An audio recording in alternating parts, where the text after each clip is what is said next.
penting bagi kita untuk mencari posisi. Jika kita tidak mengerti dan tak berilmu, jangan ikut-ikutan pada sesuatu yang kita tak ketahui. Kita ambil contoh tentang hari Valentine. Salah satu negara yang membolehkan peringatan Valentine adalah Saudi Arabia. Kalau negara Eropah mesti dibolehkan karena mereka yang punya program perayaan hari Valentine. Hari Valentine ini oleh mereka disebut sebagai hari kasih sayang. Yang oleh Islam ini perlu ditinjau lebih luas. Maka kita, orang yang tidak mengerti pada hukum Valentine ini, atau kita tak mengerti sejarahnya, atau kita tidak mengerti tentang dampak bermunculnya daripada hari Valentine ini, sebaiknya kita tidak usah mengikuti.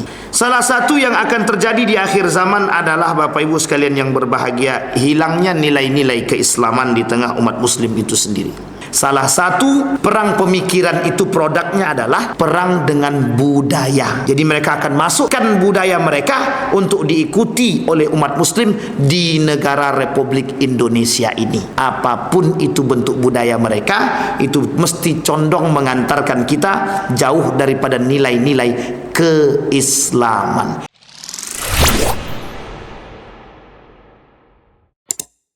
Berkata baginda Nabi Muhammad sallallahu alaihi wasallam, qala Rasulullah sallallahu alaihi wasallam, laisa minna man tashabbaha bi ghairina, la tashabbahu bil yahudi wala bin nasara, fa inna taslim al yahud al isharatu bil asabi' wa taslim an nasara atau taslim an nasara al isharatu bil akaf.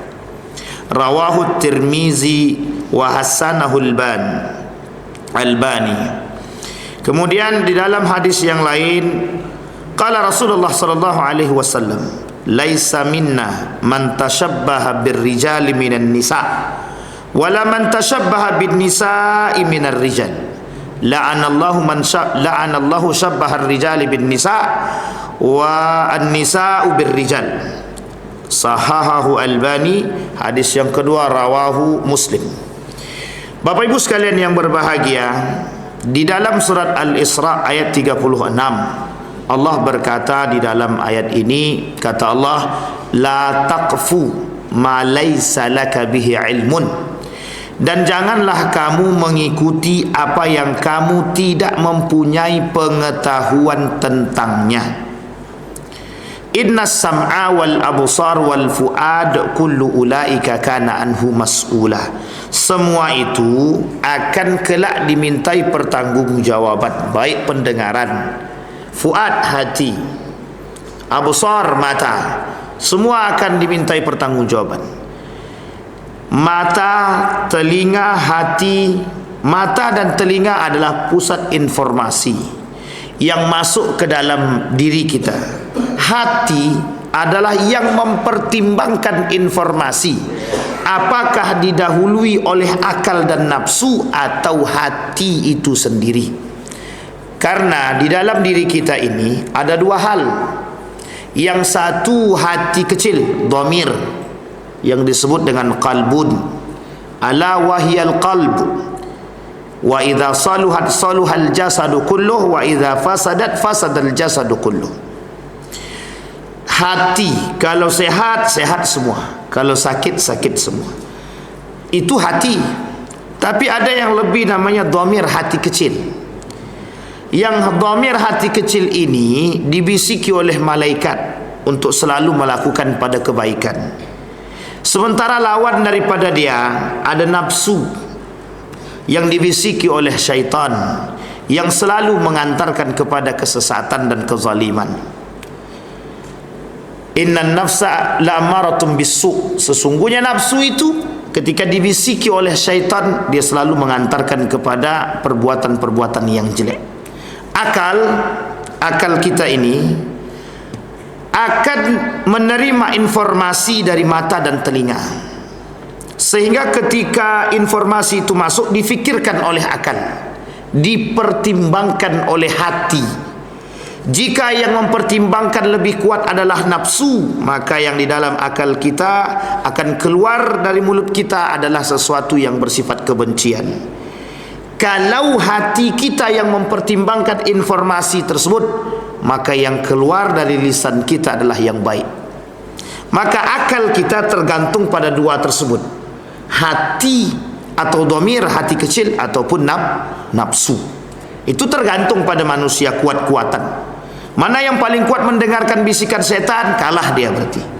Mana yang kuat mendengarkan bisikan hati, berarti dia menang. Itulah yang kemudian terjadi. Nah, Bapak Ibu sekalian yang berbahagia, kata Allah, telinga, mata, telinga, dan hati sebagai pusat informasi ini kelak akan dimintai pertanggungjawaban di akhirat. Sama halnya ketika Allah berkata, in ja'akum fasikum binaba'in fatabayyanu. Kalau datang berita kepada kita, tolong diklarifikasi terlebih dahulu atau dicari kebenarannya sebelum berita itu kita sebarkan, baik lewat lisan kita maupun lewat tulisan kita maupun lewat HP kita atau sosial media. Karena yang merusak itu lisan. Makanya tergelincirnya seseorang itu disebabkan oleh lisannya sendiri. Salamatul insan fi hifdzil lisan. Keselamatan seseorang itu tergantung pada dia menjaga lisannya. Kalau dia bisa menjaga lisannya, selamat. Kalau tak bisa dia jaga lisannya, hancur. Nah, ini penting Bapak Ibu. Kemudian ketika lisan itu berbicara, kemudian tulisan kita, tangan kita yang menulis, apakah yang kita tuliskan ini berdasarkan pada kejujuran atau tidak, atau yang sudah kita klarifikasi atau tidak, atau kebohongan, atau hanya karena ingin mendapatkan ketenaran. Kemudian lewat media sosial media. Hari ini tempat orang curhat bukan lagi di masjid, tapi orang curhat di media sosial. Berharap di media sosial itu bisa keluar solusi.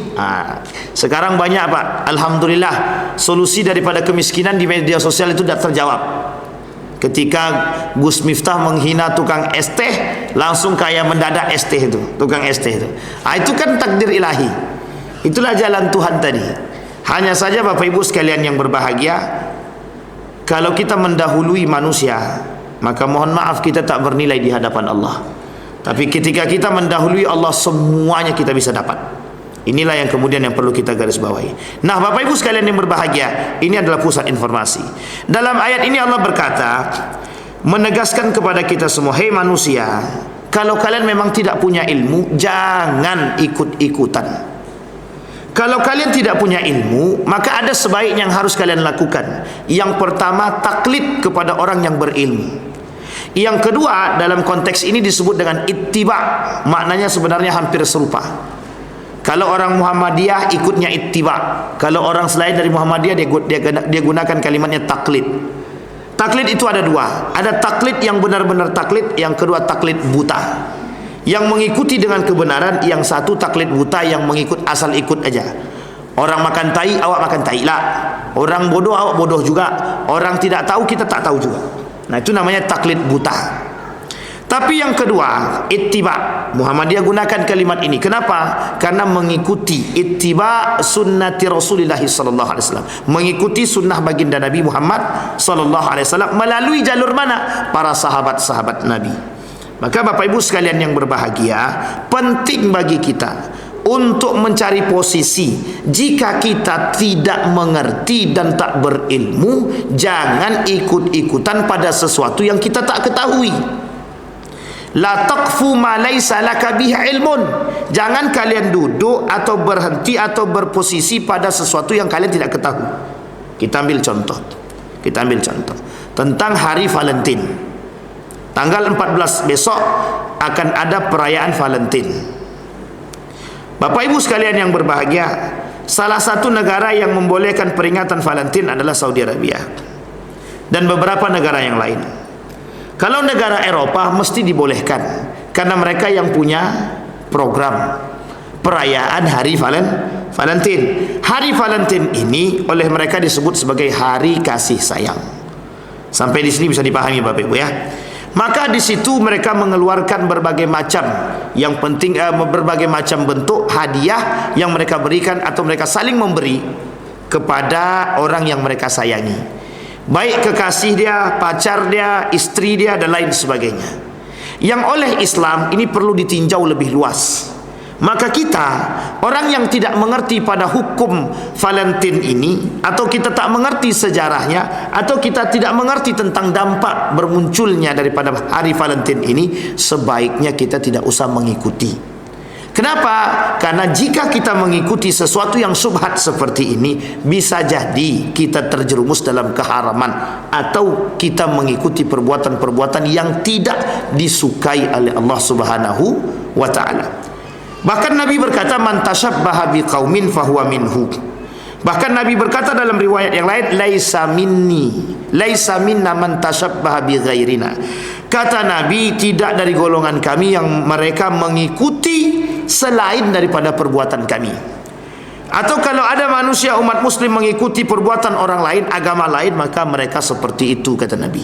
Man tashabbaha biqaumin fahuwa minhu, dan dia bukan dari golonganku.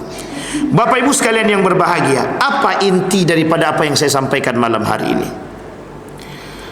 Pada malam hari ini Bapak Ibu, saya ingin menyampaikan kepada kita semua tentang perkara akhir zaman yang akan terjadi kelak di akhir zaman. Salah satu yang akan terjadi di akhir zaman adalah Bapak Ibu sekalian yang berbahagia, hilangnya nilai-nilai keislaman di tengah umat muslim itu sendiri. Itu yang pertama. Yang kedua, akan tersebar di tengah-tengah kita ini itu perzinahan yang merajalela. Dan ini prediksi baginda Nabi 1400 tahun yang lalu oleh Imam Abu Daud atau Ibnu Majah menuliskan atau hadis ini dalam fitan, kitabul fitan, kitab fitan, akhir fitnah akhir zaman. Sehingga Bapak Ibu sekalian yang berbahagia, apa kaitannya dengan hadis yang dua terakhir ini tentang fitnah akhir zaman? Yang pertama, orang muslim tidak lagi berpegang teguh kepada nilai-nilai keislaman. Kita lihat dulu, kita kaitkan atau kita korelasikan dengan munculnya hari Valentine. Kita lihat sejarah Bapak Ibu, munculnya Valentine, hari Valentine ini. Biar kita semua ini tahu sejarah daripada Valentine. Yang pertama Bapak Ibu sekalian yang berbahagia, hari Valentine ini adalah dibawa oleh atau dipelopori oleh orang beragama Katolik. Beragama apa? Katolik. Kira-kira agamanya Katolik itu Islam atau bukan? Bukan Bapak Ibu, itu bukan agama Islam. Tetapi Bapak Ibu, poin penting daripada ini, ketika dibawa oleh seorang yang beragama Katolik di dalam urusan kemiliteran, yang di dalam urusan kemiliteran ini dilarang oleh raja, siapapun di antara mereka yang ikut dalam kemiliteran ini diharamkan bagi mereka untuk menikah, atau dilarang bagi mereka untuk menikah. Sehingga Bapak Ibu sekalian yang berbahagia, ada seorang wanita bernama Valentine, namanya Valentine, perempuan, diberi gelar sebagai orang suci, dalam bahasa lain disebut dengan santo oleh orang-orang beragama Kristiani. Kisahnya bermula ketika seorang Raja Claudius II pada tahun 2268 sampai 270 Masehi mempunyai kebijakan kepada para prajurit itu untuk melarang mereka menikah. Sehingga Bapak Ibu, ketika kebijakan ini turun, ditantang oleh para prajuritnya. Apa kata prajuritnya? Kami memiliki hak untuk saling mencintai antara satu dengan yang lain. Ketika itu, Valentine, seorang militer perempuan atau prajurit perempuan, mencintai seorang lelaki bernama Marius. Secara diam-diam menentang daripada kebijakan raja tersebut, mereka melakukan pernikahan berpacaran, kemudian menikah. Dan dia menikahkan banyak para prajurit yang laki-laki dan perempuan. Sehingga pada akhirnya dua orang ini, Marius dengan Valentine ini, ketahuan oleh Raja Claudius II dan diberikan hukuman mati. Ketika sebelum dihukum mati, Santo Valentine dan Marius itu dipenjarakan terlebih dahulu. Di dalam penjara ini, Valentine menuliskan surat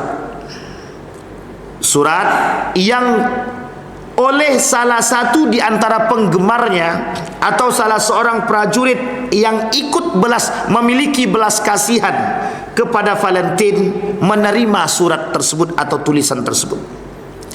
Tulisan tersebut bertuliskan from your Valentine, dari saudaramu Valentine. Apa isi daripada surat tersebut atau tulisan tersebut? Berharap orang-orang para prajurit ini menentang kebijakan raja tersebut agar semua orang diberikan kebebasan dalam mencintai, baik laki-laki mencintai perempuan ataupun perempuan mencintai laki-laki, dan diberikan kebijakan kepada mereka atau diberikan hak mereka untuk melakukan aktivitas-aktivitas pernikahan. Maka Bapak Ibu sekalian yang berbahagia, menjelang kematian daripada Valentine dan Marius yang dihukum mati ini, tulisan tersebut tersebarlah, disampaikan kepada seluruh para prajurit dan masyarakat-masyarakat, sehingga Bapak Ibu yang menerima daripada tulisan tersebut berinisiatif untuk melakukan peringatan kepada pejuang cinta dan kasih sayang. Siapa namanya? Valentine dan Mario. Sampailah hari ini perayaan tersebut memicu perhatian dunia. Seluruh dunia menganggap atau berbelas kasihan dengan cerita tersebut, dan cerita ini kemudian diviralkan melalui sosial media. Sehingga Bapak Ibu sekalian yang berbahagia, semua ini bermula dari keinginan mereka untuk menampilkan atau untuk memperlihatkan kepada dunia bahwa ada rasa kasih sayang yang tertanam, yang tertimbun, yang harus diangkat. Artinya, berikan kebebasan kepada kami untuk bisa saling mencintai. Satu, ada poin penting daripada hal ini yang harus kita tangkap. Yang pertama, legalisasi pernikahan. Yang kedua, legalisasi percintaan tanpa bersuamikan dan beristrikan. Sampai di sini paham Bapak Ibu? Ini penting untuk dipahami. Sehingga Bapak Ibu sekalian yang berbahagia, poin yang ketiga, boleh berhubungan dengan laki-laki dan perempuan asalkan saling cinta. Nah, ini poin 3 poin yang harus kita garis bawahi dari cerita Valentine. Artinya, ketika peringatan Valentine, perayaan Valentine ini, mereka sebutlah dengan hari kasih sayang.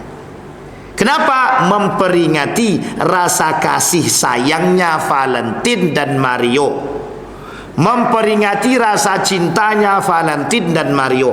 Maka bentuk perayaannya adalah memberikan hadiah dan model apapun, baik coklat, bunga dan lain sebagainya, kepada pasangan mereka masing-masing dalam bentuk tuntutan dan tuntunan. Pertama, tuntutan apa? Untuk menunjukkan kepada dunia bahwa setiap orang berhak saling mencintai. Yang kedua, tuntunan, memberikan tuntunan kepada para anak-anak muda dan generasi bahwa Anda punya hak untuk bisa mencintai siapapun yang Anda cintai. Sampai di sini bisa dipahami? Nah, ini poin pentingnya Bapak Ibu. Nah, Bapak Ibu sekalian yang berbahagia, 200 tahun kemudian, pada tahun 496 Masehi, Paus Galasius meresmikan tanggal 14 Februari 496 sebagai hari peringatan Valentine. Hari itu diresmikan dan dijawab dan diamini oleh dunia, termasuk Indonesia, untuk melakukan perayaan dan memberikan slot, kesempatan, ruang kepada mereka untuk memperingati hari Valentine. Sampai di sini bisa dipahami Bapak Ibu? Baik. Pada tanggal 14 Februari, pada cerita yang lain, adalah hari memperingati Dewi Juno. Dewi Juno ini adalah salah satu ratu dari segala dewa dan dewi orang-orang Romawi kuno. Juga meyakini bahwa Dewi Juno adalah dewi bagi kaum perempuan dan perkawinan. Meskipun ini diperdebatkan. Artinya Bapak Ibu, pada tanggal 14 Februari tersebut, orang-orang Romawi kuno mengadakan perayaan untuk memperingati hari Dewi Juno tersebut dengan cara memisahkan kaum laki-laki dan perempuan. Disinilah Bapak Ibu sekalian, dari dua sejarah yang saya sampaikan tadi, kedua-duanya bukanlah sejarah yang dilakukan oleh umat Muslim. Sampai di sini bisa dipahami secara sejarah. Baik, sekarang kita korelasikan kepada hadis ayat dan tadi. Kata Allah, la taqfu ma laysa laka bihi ilmun. Jangan mengikuti sesuatu yang kita tidak ketahui. Kita ambil dulu poin ini. Dalam hal ini Bapak Ibu, kita umat Muslim tidak sama sekali mengetahui sejarah Valentine ini dengan baik dan benar. Yang kedua, kita tidak sadar bahwa ternyata yang melakukan perayaan ini adalah orang-orang non-Muslim. Yang ketiga, di dalam Islam harus kita pahami ilmunya. Hukum berkasih sayang itu dibenarkan kalau mereka sudah menikah. Berpacaran boleh, tapi setelah menikah. Tapi sebelum menikah, hukum pacaran itu haram.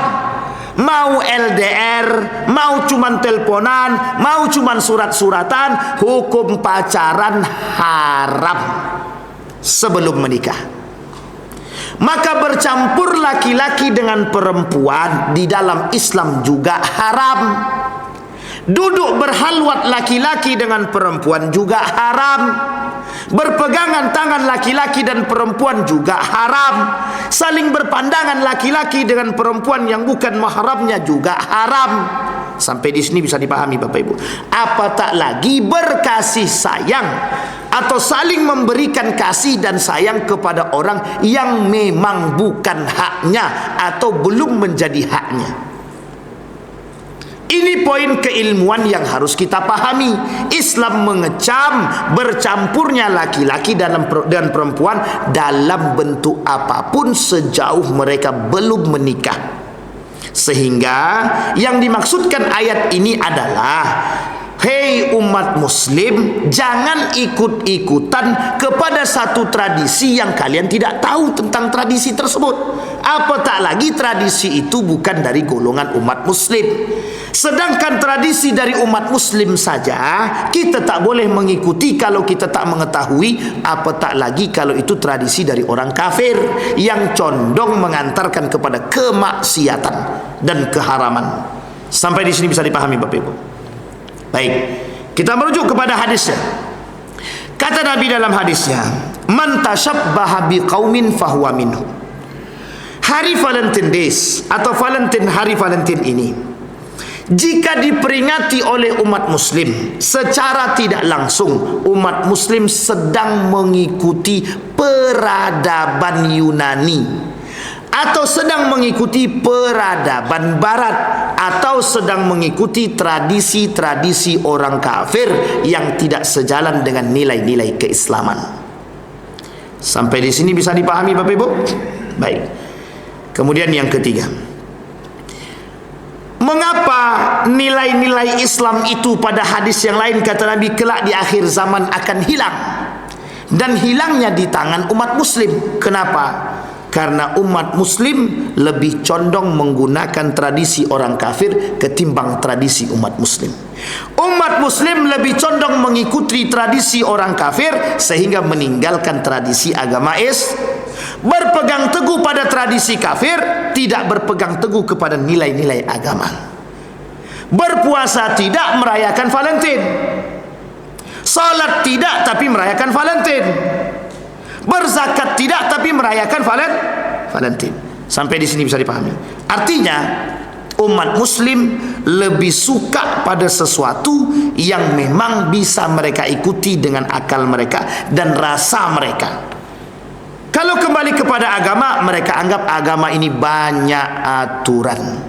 Sehingga menurut mereka agama memberikan batasan kepada setiap orang untuk beraktivitas, termasuklah saling mencintai antara satu dengan yang lain. Islam tidak melarang Anda saling cinta, tidak melarang. Hanya saja Islam memberikan regulasi mencintai seseorang boleh dengan catatan sebelum Anda mencintainya maka nikahilah dia. Sampai di sini paham Bapak Ibu? Ini poin penting untuk kita harus pahami. Kenapa begitu ini harus kita sampaikan? Orang tua punya tanggung jawab untuk menasehati generasinya atau anak-anaknya. Karena salah satu sorotan dan tujuan perayaan Valentine ini ditujukan untuk generasi muda. Biar generasi muda ini memiliki hak untuk bisa saling mencintai. Sekarang kita lihat, betul apa tidak perkataan itu, kita lihat. Hari ini rata-rata anak-anak itu punya pacar. Sekarang mereka muslim atau tidak? Muslim. Tahu tidak arti hukum pacaran itu? Tahu. Tapi mengapa mereka tetap pacaran? Itu dia persoalan kita hari ini. Mereka berpacaran sekalipun orang tua mereka melarang berpacaran. Artinya orang tuanya sudah tidak didengari, berakibat pada ketidakpatuhan dia kepada orang tuanya dikarenakan berpacaran. Sampai di sini bisa dipahami Bapak Ibu. Dampaknya apa? Apa kaitannya orang berpacaran dengan hari Valentine?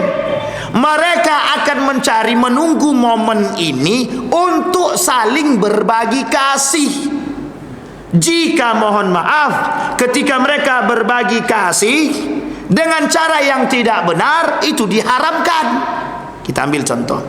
Besok lihat Bapak Ibu, tanggal 14, pacar memberikan bingkisan kepada pacarnya. Itu belum muhrim Pak, belum mahramnya Pak, belum sah.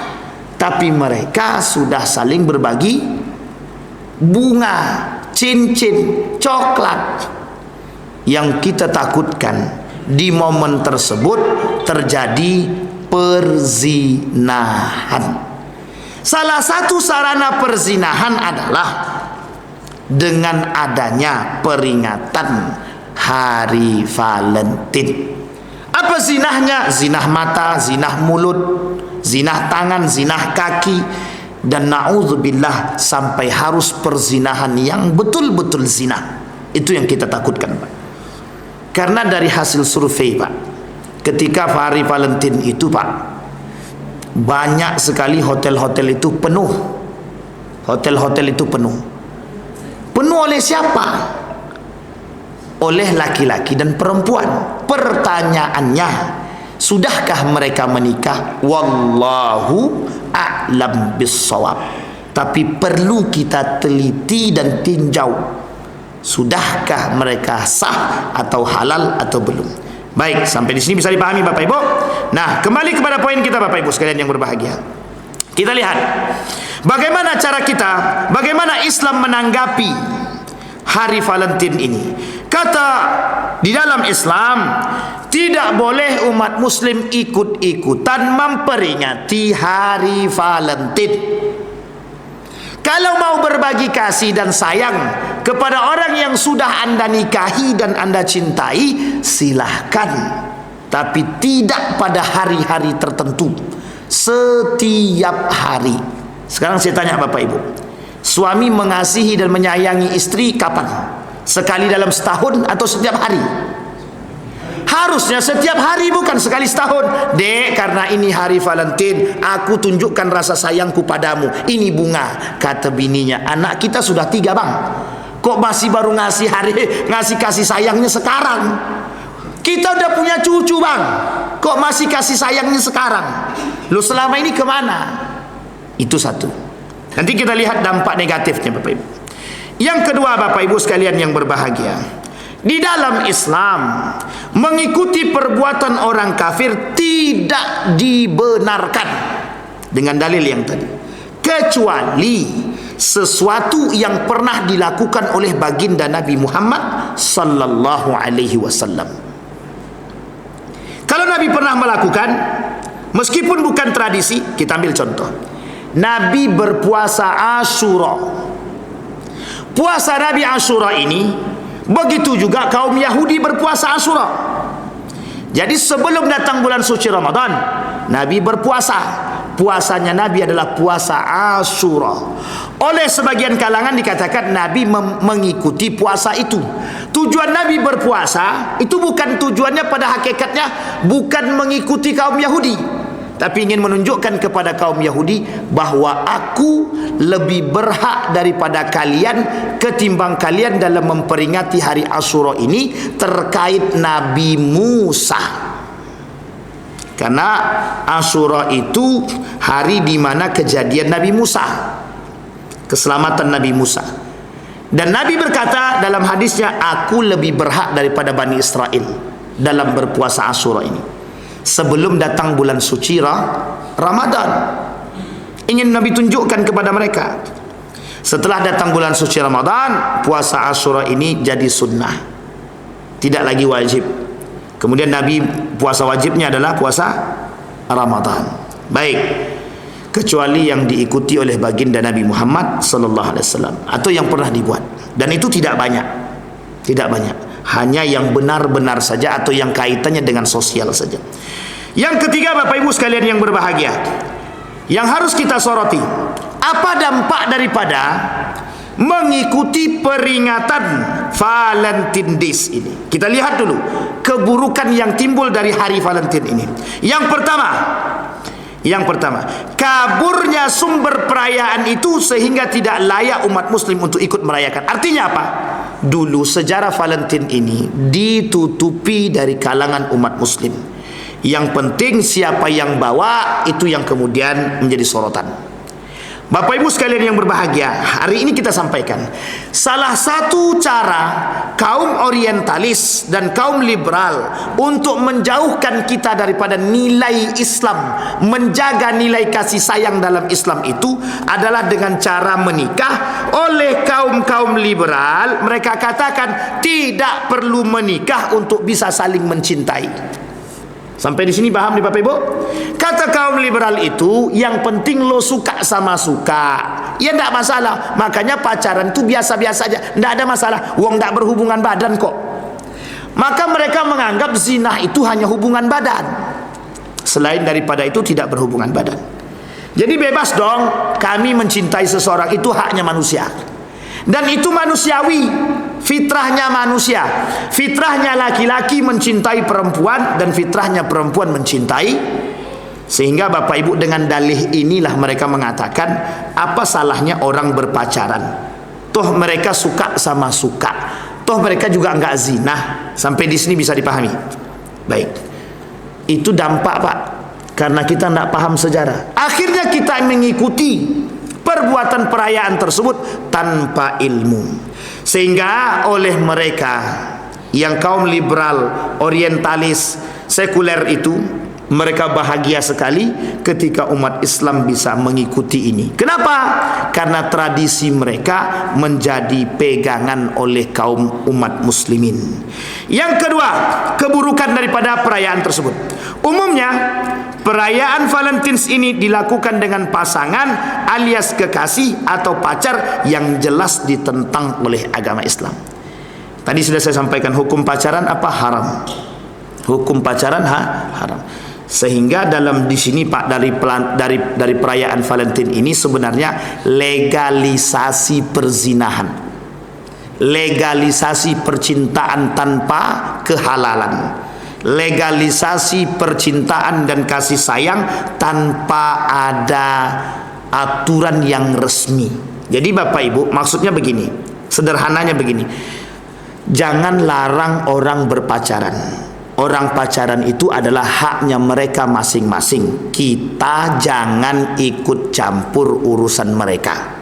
Sekarang di Australia, di mana-mana di Eropa itu, setiap orang punya hak yang tidak boleh diganggu, termasuk hak dalam bercinta.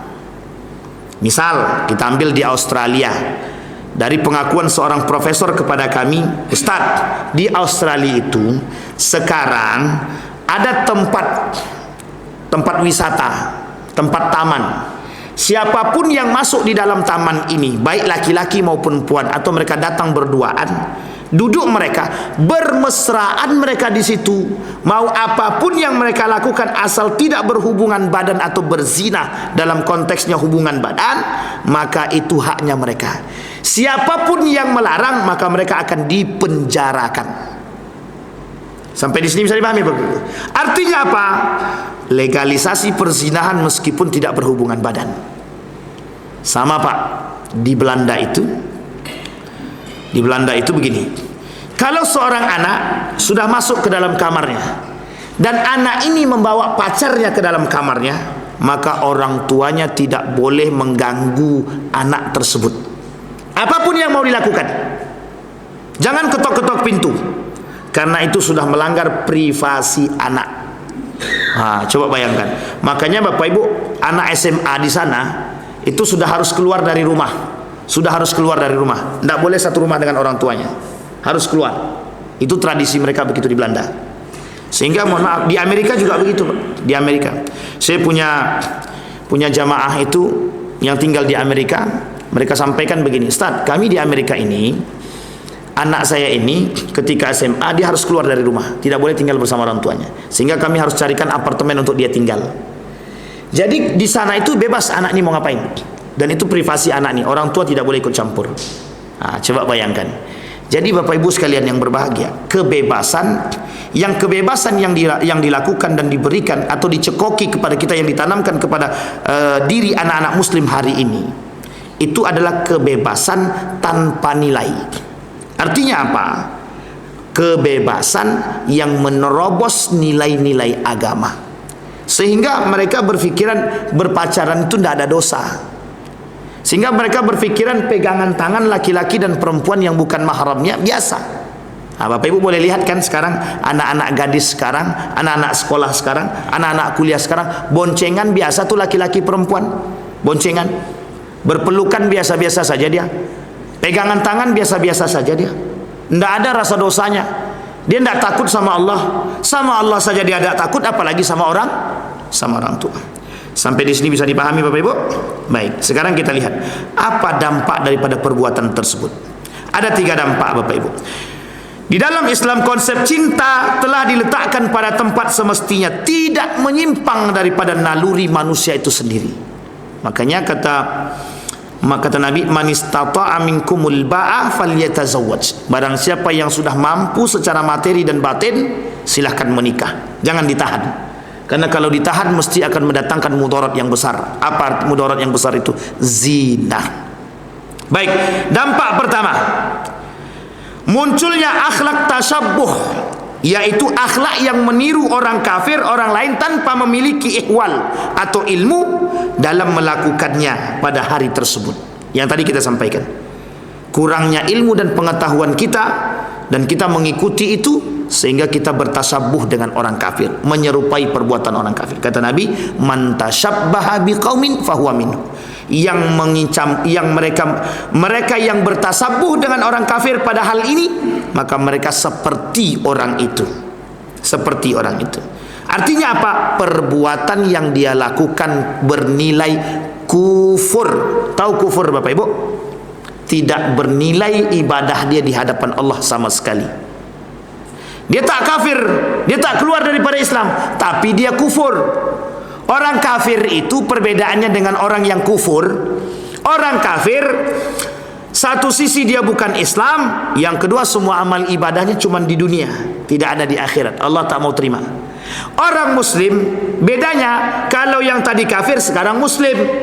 Hanya saja orang muslim melakukan perbuatan seperti orang kafir, nilai pahalanya kufur. Tahu kufur Bapak Ibu? Tak bernilai sama sekali di hadapan Allah pahala dia. Artinya dia melakukan perbuatan menyerupai orang kafir. Sampai di sini bisa dipahami Bapak Ibu. Yang kedua, Bahkan Nabi berkata, barang siapa meniru satu kaum maka dia sebagian daripada itu. Yang kedua, dengan meniru orang lain menunjukkan ketidakberdayaan umat Islam yang pada gilirannya akan meninggalkan ciri-ciri, yang pada akhirnya akan meninggalkan nilai-nilai keislaman. Kita ambil contoh yang paling sederhana. Bangga enggak orang muslim itu memakai jubah? Harusnya bangga. Harusnya. Karena pakaian seperti ini menunjukkan keislaman seseorang. Yang kedua, bangga tak seorang perempuan memakai jilbab? Harusnya bangga, karena menunjukkan kehormatan wanita. Tapi ada di kalangan muslim yang tidak mau, muslimah yang tidak mau pakai jilbab, dengan alasan kami belum cukup iman, kami belum baik akhlaknya, kami belum bagus tutur katanya. Sekarang mana yang lebih penting? Berjilbab tapi lisannya mencaci, atau tidak berjilbab tapi akhlaknya baik? Ibu-ibu, mana yang lebih baik? Berjilbab meskipun lisannya mencaci maki, atau tidak berjilbab tapi akhlaknya baik? Mana ibu yang paling baik? Hah? Yang pertama kata ibunya. Lebih, meskipun dia tidak baik akhlaknya tapi dia tetap berjilbab. Ini pilihan yang tepat, pilihan tepat. Tapi yang paling tepat daripada itu harusnya berjilbab akhlaknya baik. Itu yang paling tepat. Tapi yang poin kedua tetap paling tepat itu, Pak. Tepat juga. Kenapa? Jangan tinggalkan jilbab sekalipun lisan ini belum bisa baik. Sampai ada yang mengatakan, kami belum sanggup berjilbab Pak Ustaz, hati kami belum bersih. Sampai kiamat hatimu tak akan bersih. Sampai kiamat tidak akan bersih. Kenapa begitu? Memang hari-hari kita dengan itu. Kita butuh waktu. Bersih sebentar kotor lagi, bersih sebentar kotor lagi. Jadi kapan bersihnya? Nunggu bersih banget ya nggak akan bersih-bersih, Pak. Artinya apa? Kita dengan jilbab yang kita pakai tadi bisa menjadi standar atau tukang rem lah. Paling tidak ketika kita ingin berkata kasar. Oh, mau mengucapkan kalimat tercela, aku kan pakai jilbab. Akhirnya kan tertahan. Nah, ini yang paling penting. Tapi kalau kita katakan lebih baik aku tidak berjilbab tapi lisanku terjaga. Ini penting untuk kita luruskan. Yang seperti ini salah, tidak ada pentingnya, tidak ada baiknya. Maka jilbab ini adalah lambang kehormatan seorang wanita. Sampai di sini bisa dipahami ya Bapak Ibu. Ke masjid dia Pak Ustaz, tapi akhlaknya minta ampun lah rusaknya. Mending si anu tu Pak Ustaz, memang tak pernah dia sholat ke masjid, tapi akhlaknya baik Pak Ustaz. Kita kan kalau disodorkan begini di masyarakat kan bingung kita. Akhirnya masyarakat bilang, yang paling penting itu berakhlak. Masalah sholat itu belakangan. Yang penting akhlaknya dulu. Baik akhlaknya. Ini bersolat tapi akhlak tidak benar, percuma aja, memalukan. Sebenarnya tak memalukan, tidak memalukan. Sholat itu lebih penting daripada yang lain. Sekalipun mohon maaf, makanya Bapak Ibu, kalau Bapak Ibu lihat sholat dia tapi mencuri juga dia, sholat dia tetap sholat dia tapi masih korupsi dia, kita ingatkan tetap. Tapi jangan katakan sholatmu tak bermanfaat. Kenapa begitu? Karena besok tak sholat dia. Kalau tak sholat dia, kita juga yang repot. Sudah tak sholat, akhlaknya buruk lagi, habis, lengkap semua kerusakan dia kan. Sampai ini yang harus kita pahami. Baik, itu yang kedua. Yang ketiga Bapak Ibu, yang terakhir, secara tidak langsung memberikan keuntungan kepada pihak kapitalisme, liberalisme atau orang-orang kafir, dan menjadikan umat muslim sebagai konsumennya, mereka yang membuat, mereka yang memproduksi barang-barang tersebut untuk kepentingan perayaan mereka, sementara pembelinya adalah umat muslim. Program Valentine ini program kerusakan iman, program kerusakan akidah, program pengerusakan apalagi tauhid. Jadi yang punya program orang kafir, yang berpegang teguh pada program ini orang munafik, yang menyebarkan juga orang munafik, yang tersiksa orang beriman. Orang kafir, orang munafik kerjasama untuk memuluskan perjalanan program Valentine ini. Orang beriman berperang dengan hati, ikut tidak, ikut tidak, ikut tidak, sehingga dia berperang. Tak ikut dianggap katrok, ikut melanggar akidah. Itulah cobaan bagi kita orang beriman. Maka Bapak Ibu sekalian yang berbahagia, dari apa yang saya sampaikan malam hari ini tujuannya satu, tolong sampaikan kepada anak-anak generasi kita, tidak usah ikut-ikutan dengan Valentine ini. Satu. Yang kedua, mengikuti Valentine ini merusak akidah. Yang ketiga, merusak keimanan. Yang keempat, menjadikan kita kaum munafik. Yang terakhir, menjauhkan kita daripada nilai-nilai keislaman. Sehingga kelak umat muslim yang mengikuti tradisi-tradisi seperti ini anti dengan tradisi-tradisi keislaman. Lebih banyak yang ikut Valentine Days daripada yang ikut Maulid Nabi. Lebih banyak yang ikut lebih banyak orang memperingati hari Valentine seluruh dunia ketimbang memperingati hari Isra dan Mi'raj. Ketika Valentine semua keluar, hotel penuh. Ketika Isra Mi'raj, orang yang ditengok di masjid tu, orang dari masjid sebelah, besok orang dari masjid sini yang ikut ke masjid sebelah. Orangnya itu aja. Satu masjid, dua masjid, tiga masjid. Isra Mi'raj sepekan baru ni, orangnya rupanya lintas masjid, jamaah lintas masjid semua. Artinya adalah kita hari ini bersama-sama berjuang melawan tradisi-tradisi itu. Salah satu perang pemikiran itu produknya adalah perang dengan budaya. Jadi mereka akan masukkan budaya mereka untuk diikuti oleh umat muslim di negara Republik Indonesia ini. Apapun itu bentuk budaya mereka, itu mesti condong mengantarkan kita jauh daripada nilai-nilai keislaman. Saya kira itu saja, mudah-mudahan ada manfaat bagi kita semua. Tolong sampaikan kepada generasi kita agar mereka terselamatkan dari huru hara dan prahara-prahara akhir zaman, agar kita masih bisa mempertahankan akidah yang benar di akhir zaman. Amin ya rabbal alamin. Fa'tabiru ya ulil absar la'allakum tuflihun. Assalamualaikum warahmatullahi wabarakatuh.